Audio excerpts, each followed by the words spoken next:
어, 마이크 소리 잘 나갑니까? 예, 감사합니다.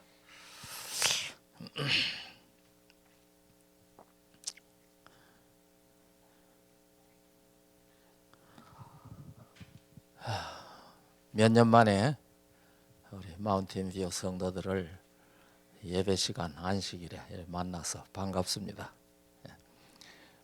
대부분 아는 얼굴들인데 혹 기억이 안 되는 얼굴들도 있네요. 아마 제가 떠나고 난 다음에 예배당이 교회에 나오시는 분들인가 생각이 됩니다. 이 마운틴 뷰 교회 성도들 중에 이 환자들이 많다는 얘기를 제가 들어서 제가 생각이 나면 그분들 이름을 불러가면서 기도를 드립니다. 그런데 매일 기도 드린다고 말씀을 드리지 못해서 죄송합니다.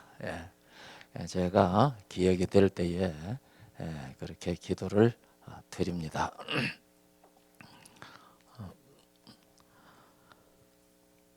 우리 지난 밤에 제가 성경에 십계명이라는 말이 있는가 그런 얘기를 말씀을 드렸습니다.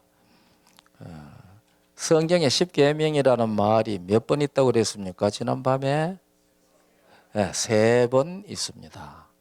계명이라는 말은 아주 많지만은 십계명이라고 하는 말은 3번 나오는데 그것도 번역된 성경들 우리 한글 성경이나 영어 성경에 그렇게 나와 있는데 이 원문에는 어떻게 나와 있다고 그랬습니까? 원문에 십계명이라는 말이 있다고 그랬어요? 없다고 그랬어요? 없다고 그랬어요. 원문에는 십계명이라는 말 자체가 없고 무슨 말이라고 그랬죠? 언약의 10 말씀들 그 3번이 다 언약의 10 말씀들입니다. 그러니까 우리는 그걸 이제 십계명이라고 번역을 해서 십계명이라고 읽는데 이제 그렇게 원문이 기록되어져 있다. 오늘은 아주 익숙한 얘기죠. 구원과 영생 이제 그런 제목으로 이제 말씀을 듣기를 원합니다. 지난밤에 말씀드렸던 대로 여러분이나 저나 다 성령이 교회들에게 하시는 말씀을 듣는 시간입니다. 저는 말하는 사람이고 여러분은 듣는 사람이 아니고 성령께서 교회들에게 하시는 말씀을 여러분이나 제가 다 함께 듣는 시간입니다. 그러니까 우리가 귀를 기울이고 성령께서 이 교회들에게 하시는 말씀을 잘 들을 수 있도록 우리 성령께서 역사하시기 바랍니다. 그래서 학자의 혀를 주셔서 말하게 할 뿐만 아니라 하나님의 말씀을 알아듣는 귀도 달라고 성경에 그렇게 기록되어져 있지 않습니까? 예수님께서 비유를 하실 때에 종종 하신 말씀 들을 귀 있는 자는 들을지어다 그랬거든요. 그래서 우리 다 이 귀를 가지고 있지만은 들을 귀가 없는 사람도 있는 것 같아요. 오늘 성령께서 우리에게 역사하셔서 모든 사람들이 다 들을 귀를 가지고 성령께서 하시는 말씀을 하나님께서 듣기를 원하시는 그대로 다 들을 수 있는 복을 누리게 되기를 간절히 바랍니다. 이 구원을 받는 게 뭐냐? 구원. 우리가 예수를 믿고 구원받읍시다. 그런 말 잘 하잖아요. 그리고 우리들 생각 안에도 예수를 믿으면 구원을 받는다. 그렇게 얘기를 합니다. 그런데 그 구원을 받는 게 어떤 것이냐? 무엇을 구원받았다고 하느냐? 우리가 솔직하게 이 사회에서 살면서 예수를 믿고 특별히 제7일 안식일을 기억하여 거룩하게 지키려고 하는 우리들의 삶이 평안합니까? 아니, 평안하기보다 쉽습니까? 좀 예수를 안 믿는 사람, 일요일을 주일이라고 하고 교회에 다니는 사람들의 삶하고 우리들의 삶을 비교하면은 누가 조금 더 힘들고 어려운 것 같아요? 근데 우리가 예수를 믿고 구원받은 모습이 지금처럼 이렇게 살면서 구원을 받고 마음의 위안을 받고 뭐 영적으로 이렇게만 얘기를 하면은 그 구원을 받았다는 얘기가 손해만 보는 것 같잖아요. 그럼 우리가 실제적으로 구원받았다는 게 뭐냐 얘기죠. 그리고 또 하나는 왜 구원을 받아야 하느냐는 것이죠. 왜 구원을 받아야 하느냐 하는 것을 우리가 이해하는 것은 구원을 받은 것이 무엇이냐라고 하는 것을 이해하는 것과 같다고 생각을 합니다. 우리가 죄에서 구원을 받는다 그랬지 않습니까? 제가 지난 밤에 죄가 뭐냐 하는 이 얘기를 말씀을 나누었거든요. 그러니까 우리가 죄에서 구원을 받는다. 아들을 낳으리니 이름을 예수라 하라. 이는 자기 백성을 저희 죄에서 구원할 자. 그렇게 성경은 말씀하셨잖아요. 그러니까 여러분과 제가 죄에서 구원을 받았는 사람이 됐다고 한다면은 어떤 죄에서 구원을 받았습니까? 내가 뭐 생각으로 많이 윤리적으로 도덕적으로 성경적으로 허물진 그 죄에서 구원을 받았습니까? 내가 누구를 미워했는데 그 미워한 죄에서 구원을 받았습니까? 내가 어떻게 도둑질을 좀 했는데 그 도둑질한 죄에서 구원을 받은 겁니까? 우리가 구원을 받았다고 하면 죄에서 구원을 받았다고 하면은 어떤 죄에서 구원을 받은 것입니까? 예수님께서 우리를 죄에서 구원하기 위하여 대신 죄가 되신 그 죄가 뭐냐 그 얘기죠. 우리는 예수께서 우리의 죄를 짊어지셨다는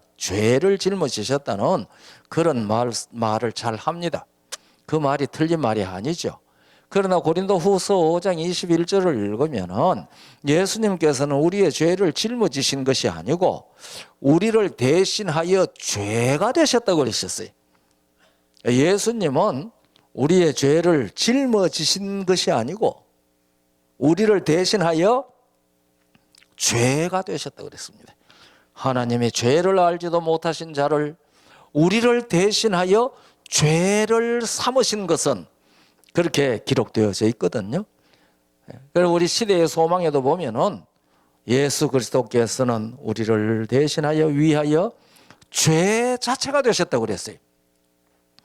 그러면 예수님께서 도둑놈도 되시고 사기꾼도 되시고 증오하는 자도 되시고 그런 뜻입니까?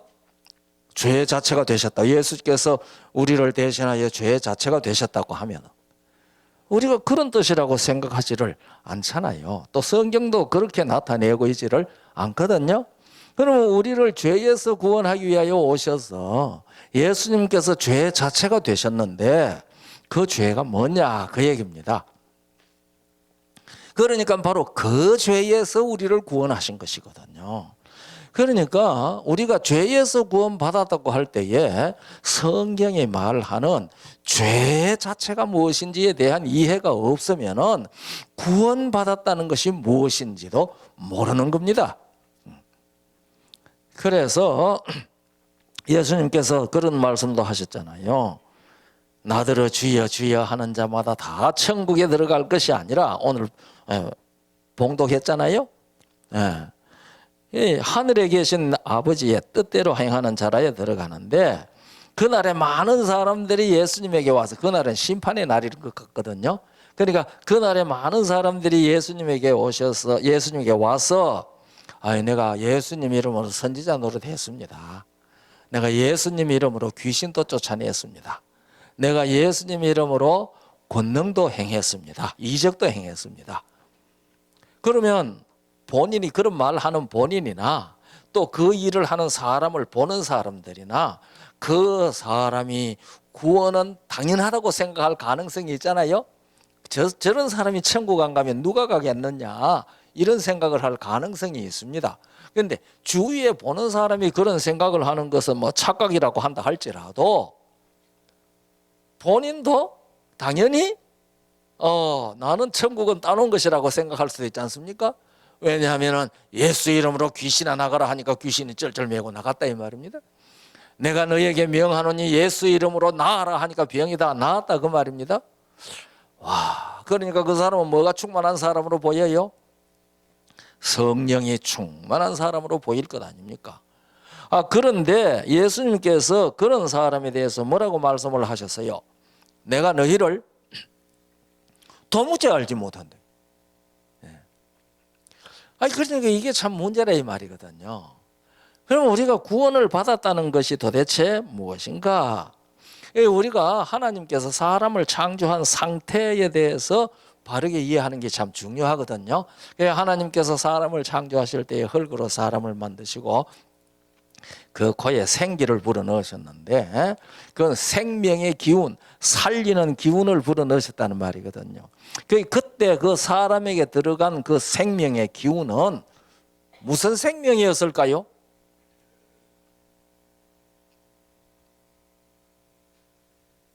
조용하시네. 응? 무슨 생명이었을까요? 이 성경에 생명이 두 가지가 나옵니다. 우리가 에베소서 4장 18절을 보면은 하나님의 생명이 나옵니다. 그래서 우리 사람들이요, 하나님의 생명에서 떠났다고 얘기를 했습니다.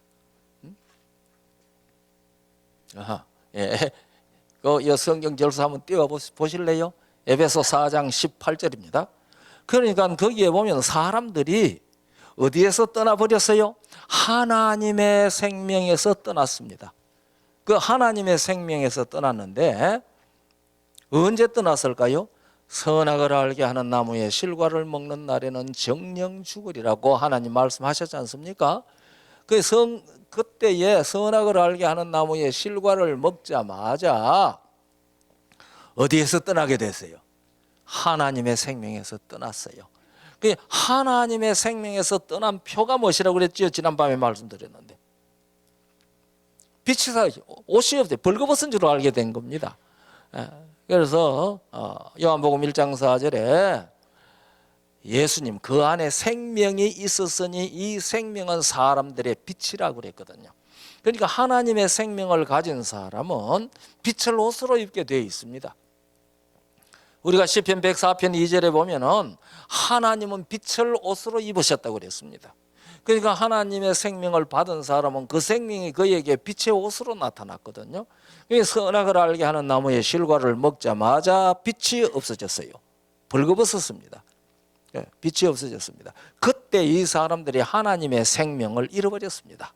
그러니까 그때 이 사람들은 사망의 존재가 된 겁니다. 그러니까 그때부터 그 자리에서 이 아담 부부가 다 완전히 존재를 상실할 수 있었습니다.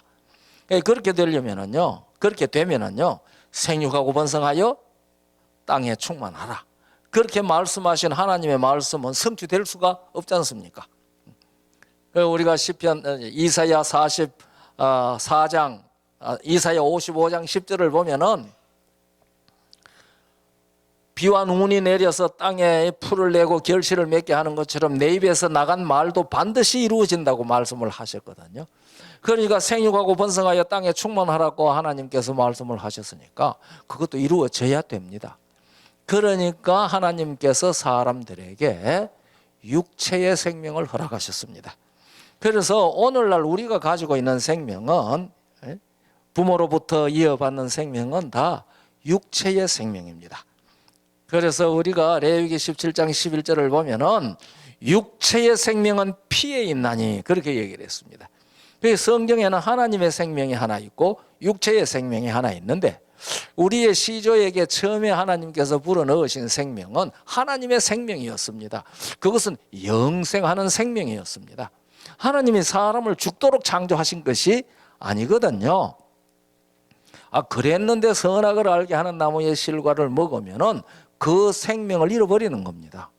하나님 가만히 계셨으면 정말 존재를 상실할 것인데 그렇게 되면은요 생육하고 번성하여 땅에 충만하는 일도 이루어지지 않을 뿐만 아니라 이사야 45장 18절을 보면 하나님께서 하늘을 창조하신 하나님은 땅도 창조하시되 헛되게 창조하지 아니하시고 사람으로 거하게 창조하셨다고 그랬거든요. 그러니까 사람이 죽고 없어지면 이 지구 창조하는 것도 헛되게 창조하는 것이 되잖아요. 그러니 하나님께서는 당신의 말씀을 다 이루셔야 해요. 그래서 사람에게 육체의 생명을 주시고 육체의 생명을 가지고 있는 동안에 무엇은 이루어지도록 하신 거예요. 생육하고 번성할 수 있도록 했어요. 그래서 여러분과 제가 이렇게 있는 것은 이 아담에게 육체의 생명을 허락하셔서 육체의 생명으로 생육하고 번성해서 온 땅에 충만하고 있습니다. 지금 충만한 것이 아니라 충일하고 있는지도 모릅니다. 예? 충만하고 충일이 뭐가 다른지 아시죠? 충일은 차고 넘는 것을 충일이라 그럽니다. 넘칠 일자예요. 그래서 이 땅에 생명이 충일하고 있는지도 모릅니다. 그러나 하나님이 땅에 충만하라고 한 그 생명은 육체의 생명으로 충만하라고 한 것이 아닙니다. 하나님의 생명으로 충만하도록 했거든요. 그런데 그님이 잃어버렸습니다. 그래서 아담이 죽었습니다. 하나님의 생명에 대해서 죽었습니다. 그러니까 하나님의 시각으로 이 땅에 산 사람 하나도 없습니다. 다 죽었습니다. 그것을 이 사도 바울은 고린도전서 15장 22절에서 아담 안에서 모든 사람이 죽었다 그랬습니다. 그러니까 여러분과 저는 아담의 씨로 태어난 모든 사람들은 아담 안에서 다 죽었습니다. 산 사람이 하나도 없습니다. 우리가 살았다고 생각하는 것은 육체의 생명을 가지고 살아가는 것이 아니고 못하여 가는 거예요? 죽어가는 것입니다. 그래서 여러분과 저는요 육체의 생명만 가지고 있다면 우리들은 무슨 병을 앓고 있는 사람입니까? 에? 예. 그 누가 얘기했어요? 우리 닥터양 누가 얘기했어요? 킬케골이 책을 썼잖아요. 죽음에 이르는 병. 그러니까 여러분과 저는 이 땅에 있는 모든 사람들은 무슨 병을 앓고 있어요? 죽음에 이르는 병을 앓고 있습니다. 그래서 그것은 살아날 수 없어요. 그런데 나사로가 죽었다고 하는 얘기를 들었을 때에 예수님께서 제자들에게 그렇게 말씀합니다. 이거는 죽을 병이 아니다 그랬지 않습니까? 그래서 이 게일케골이 그 제목을 그 구절에서 따왔다 그래요. 죽음에 이르는 병이라고 하는 그 제목을 말입니다. 예수님이 오시는 일을 통해서 우리들이 아담 안에서 다 죽을 병을 앓고 있는데 우리가 어디에 이르지 병이 아니다. 죽을 병이 아닌 병이 치료될 수 있는 존재가 되었다는 얘기를 성경이 우리에게 가르쳐 주잖아요. 그러면은 우리의 죄가 무엇이라고 하는 사실을 이해를 하셨나요? 그것은 아담 안에서 죽은 상태, 죽은 사실입니다. 아담의 후손으로 태어난 사람은요 산 사람 하나도 없어요. 살아있는 것 같아 보일 뿐입니다. 죽어가고 있습니다. 그래서 히브리 9장 27절에 한 번 죽는 것은 사람에게 정한 것이요 그랬어요. 그래서 아담의 씨로 태어나는 사람은 안 죽고 살 사람이 한 사람도 없습니다.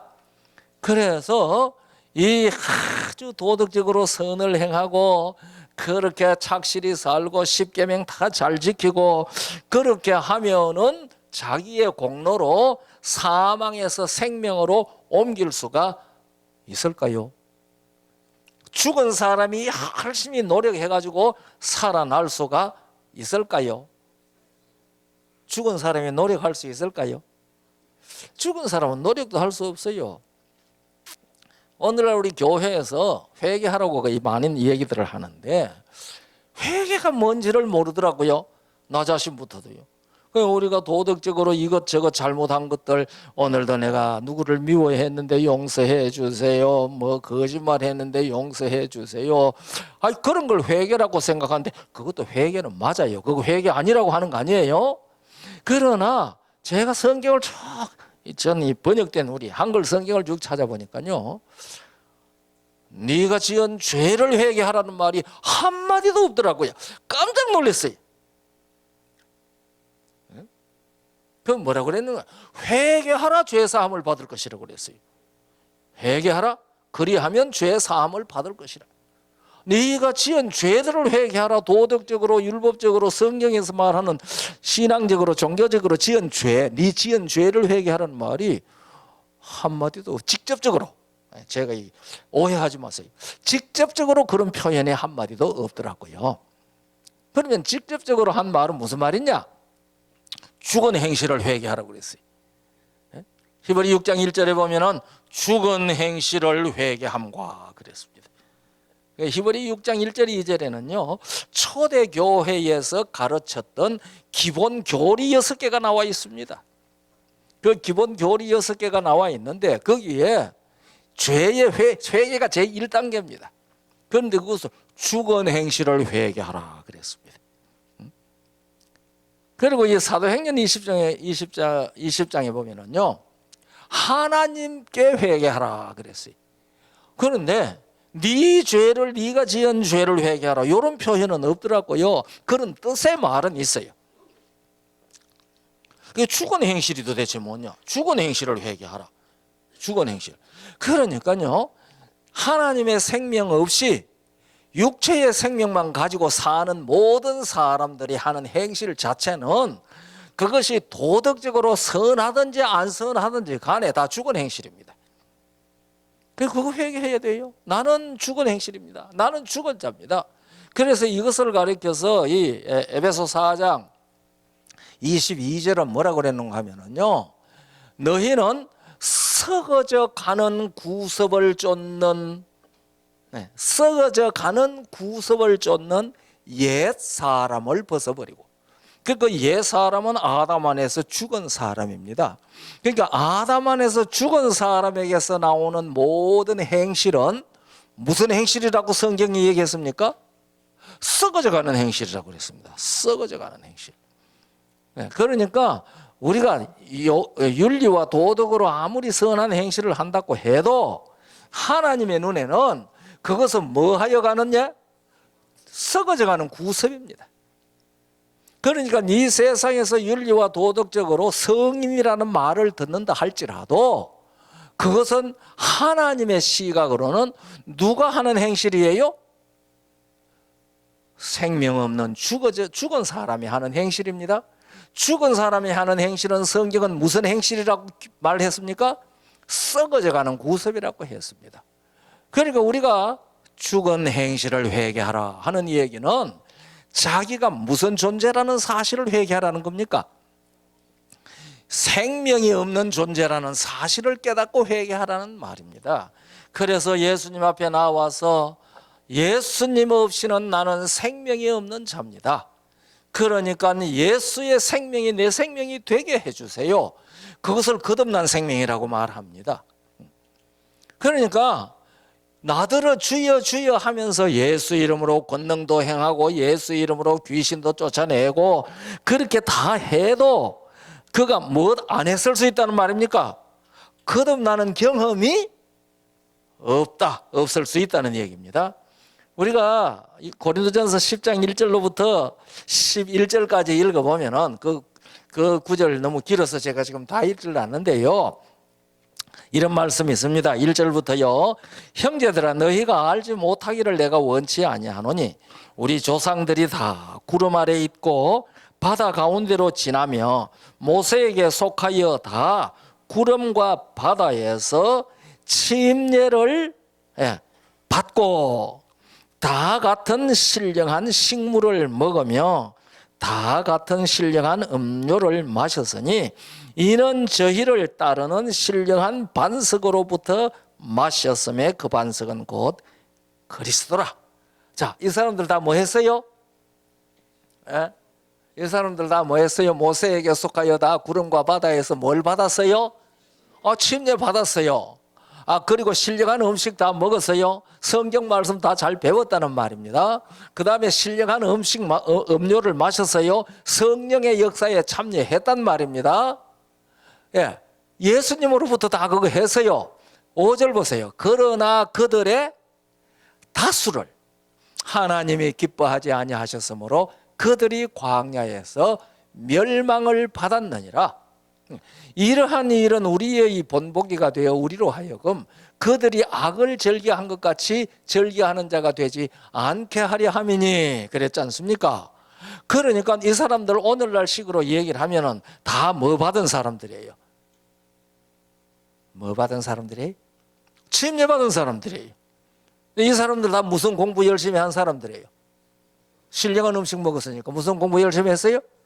성경 공부 열심히 했어요. 그리고 신령한 음료를 마셨으니 무슨 역사에도 조금 참여했어요?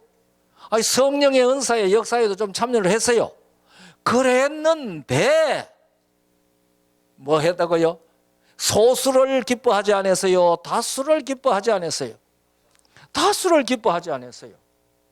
자, 좀 더 쉽게 얘기를 하면은요, 아기가 태어나잖아요. 아기가 태어나면은 사나이, 사나들. 혹시 뭐 죽은 아이가 태어나는 수도 있지만은 일단 아이가 태어나면은 생명 있는 존재로 태어나지 않습니까? 그런데 그 아이가 말입니다. 옛날에 제가 장로교회에 다닐 때에 어떤 목사님 설교하는 걸 한번 들었는데요.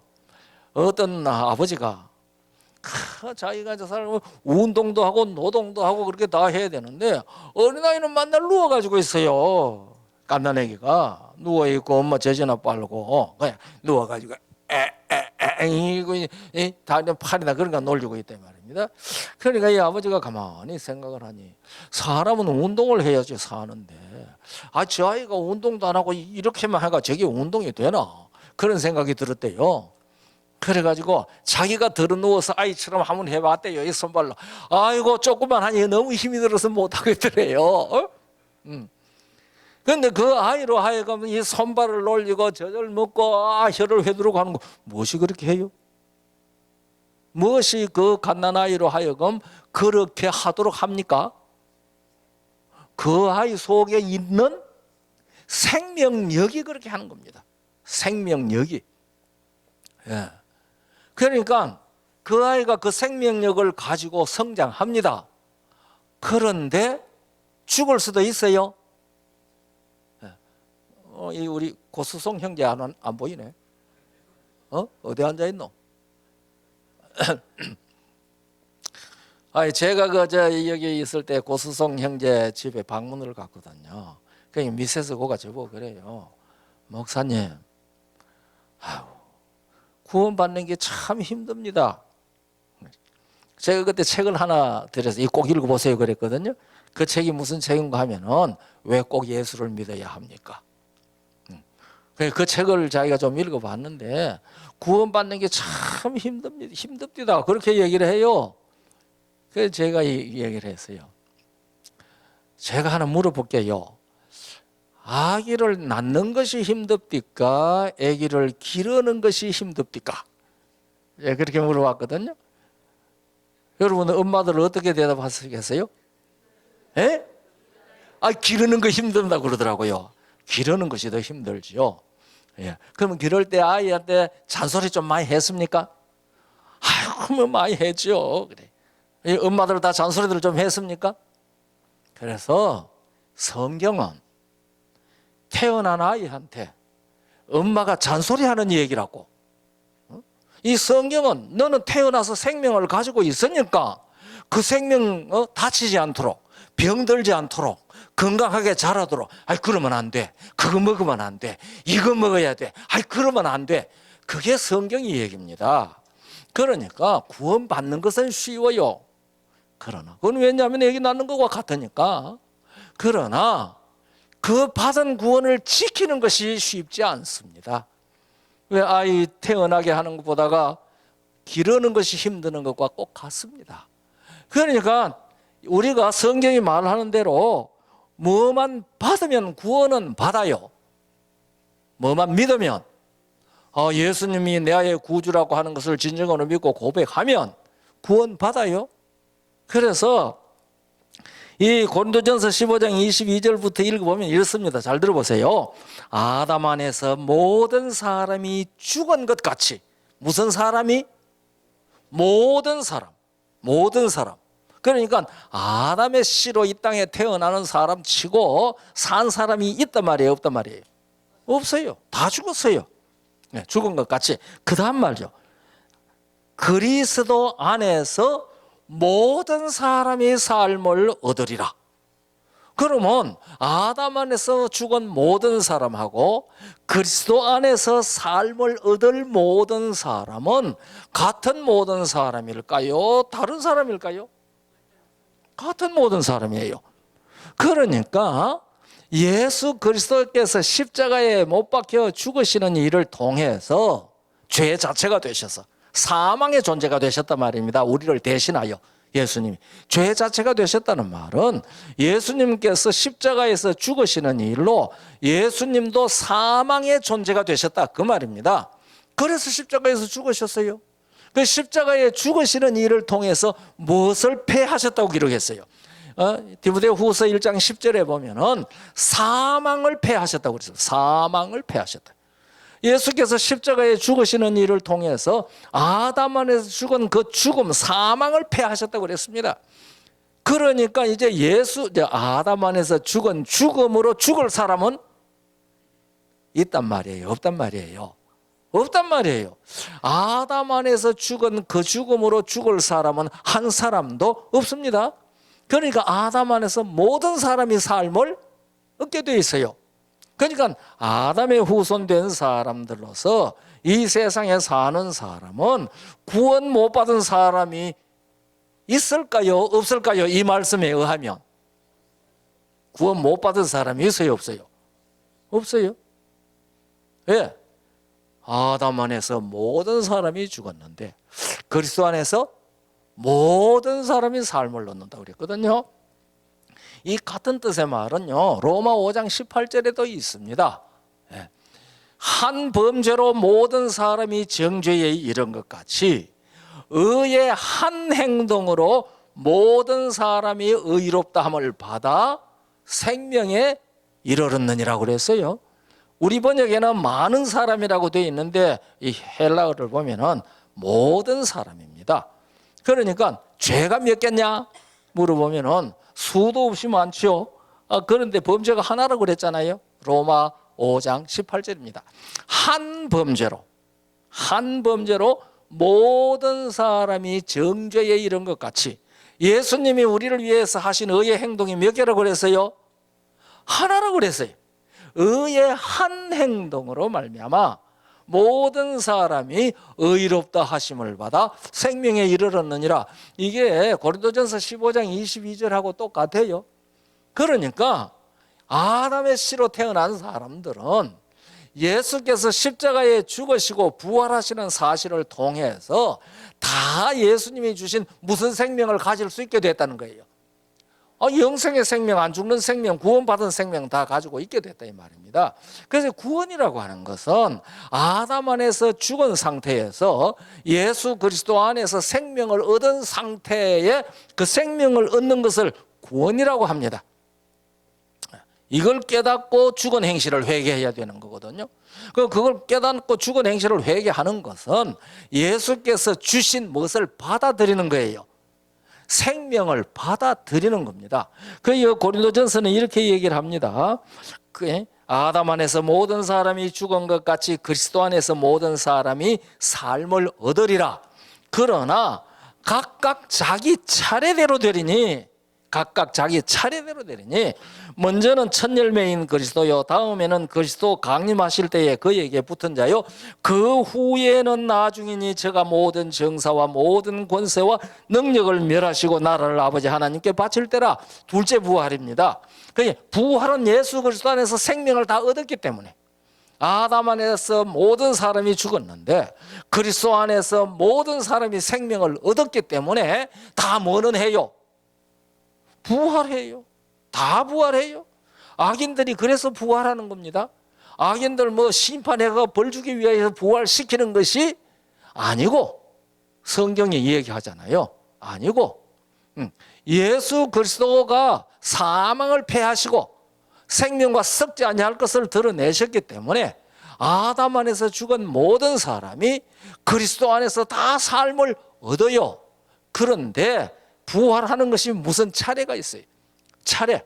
첫째 예수님의 부활을 제일 첫째로 했고, 그 다음에는 예수님 재림하실 때는 첫째 부활, 그 다음에 1,000년 후에 둘째 부활합니다. 그건 나중이라고 그랬어요. 그 둘째 부활이라고 그러잖아요.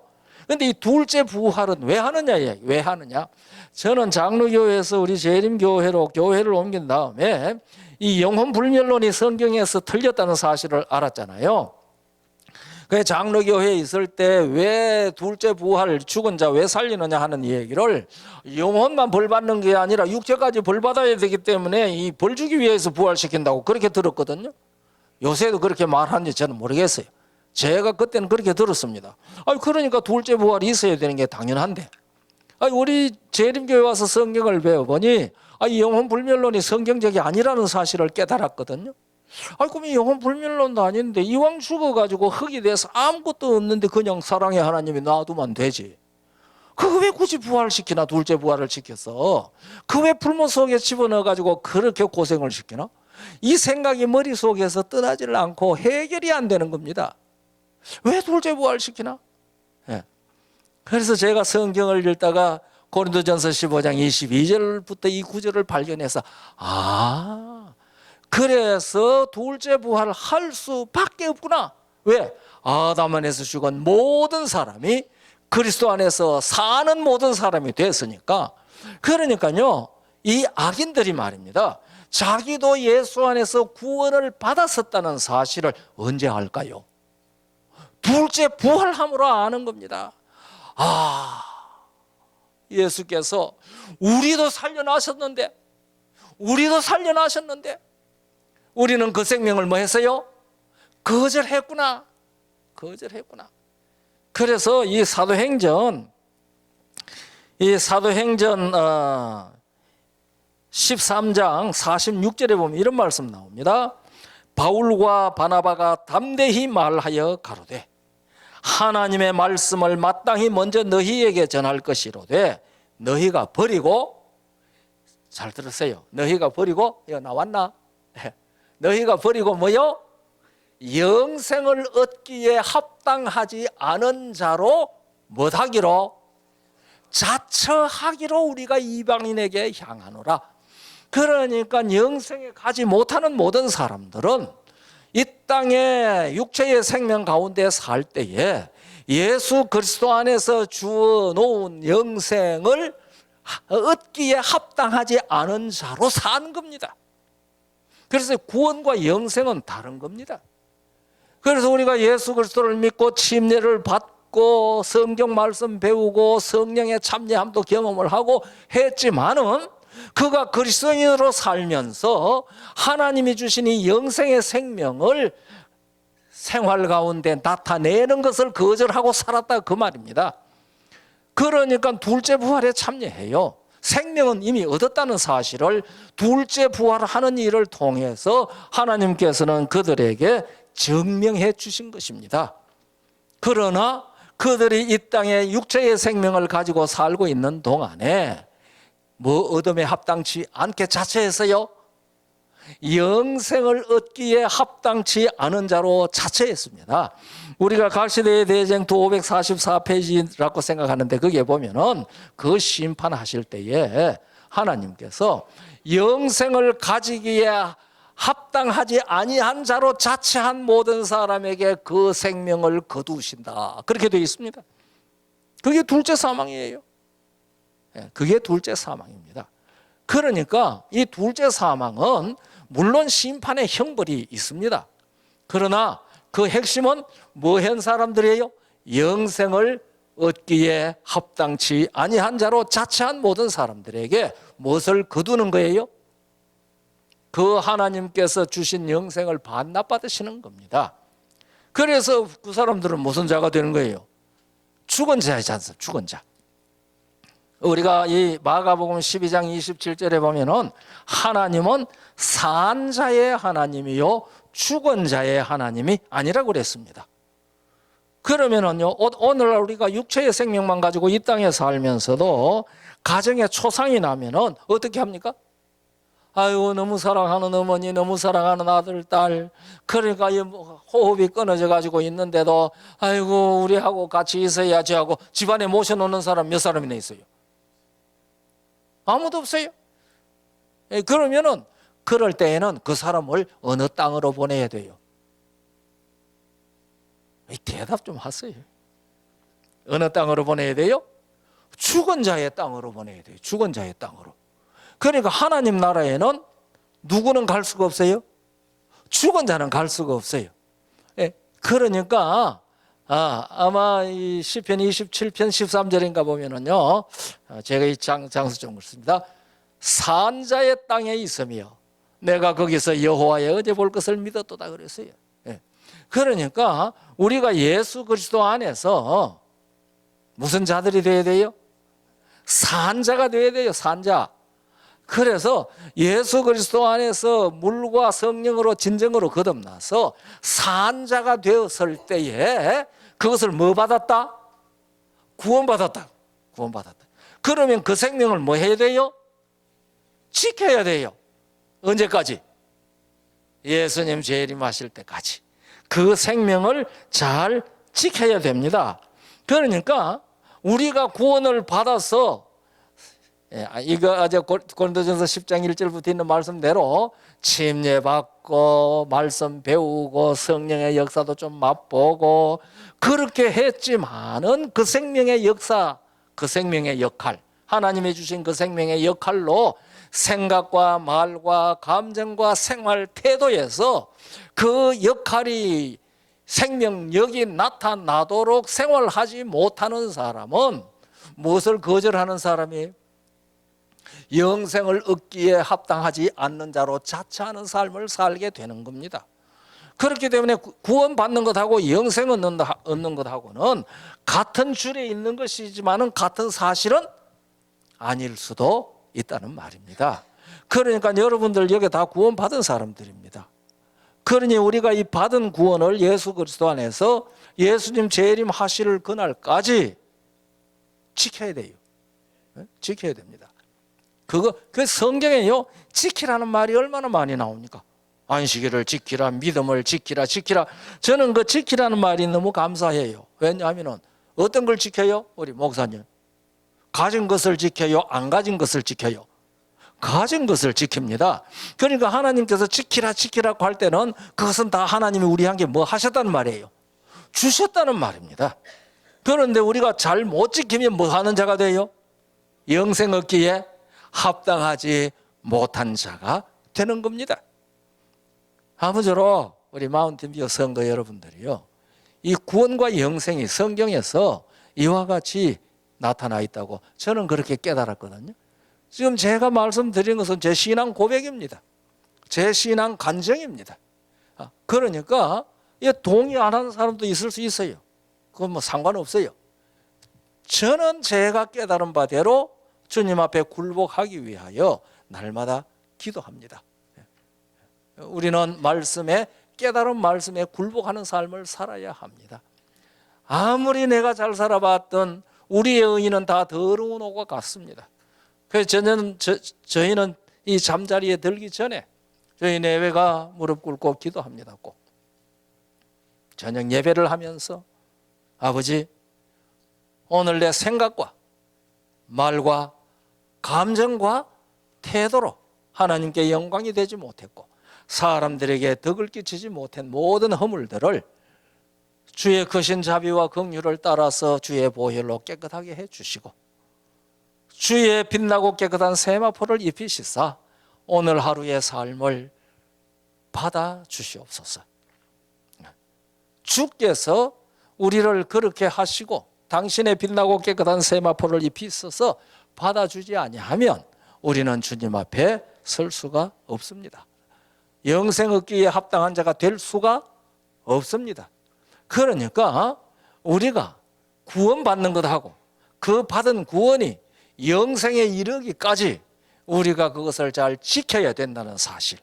하나님의 생명력, 구원받은 생명력, 그 생명력의 작용으로 우리가 생각하고 말하고 감정이 그렇고 태도가, 생활 태도가 그렇고 되도록 날마다 굴복하는 믿음의 삶을 살아야 된다고 저는 그렇게 믿습니다. 그래서 저는 결심합시다 소리 잘 안 합니다. 왜냐하면 결심해봤던 뭐 아침에 결심하고 저녁에 깨지는데, 저녁입니까? 조금 있으면 깨지는데, 그래서 저는 결심합시다 소리 안 합니다. 안 하기로 했습니다. 왜? 안 되는데요. 예? 그래서 제가 늘 그렇게 기도합니다. 주님, 저로 하여금 굴복하는 사람 되게 해주세요. 순간순간마다 굴복하는 사람 되게 해주세요. 저 그렇게 기도합니다. 그래서 우리 사랑하는 마운틴 뷰 성도 여러분들, 제가 지난 밤하고 오늘하고 이게 연결되어져 있는 말씀입니다. 제가 여러분들이 얼마나 이해하도록 증거했는지는 모르겠습니다만은 성령께서 역사하셔서 이 말씀을 이해하시고 정말 영생 얻음에 합당한 자로서 하루하루 굴복하면서 사는 행복을 누리게 되시도록 우리 주께서 복 주시기를 간절히 바랍니다. 감사합니다.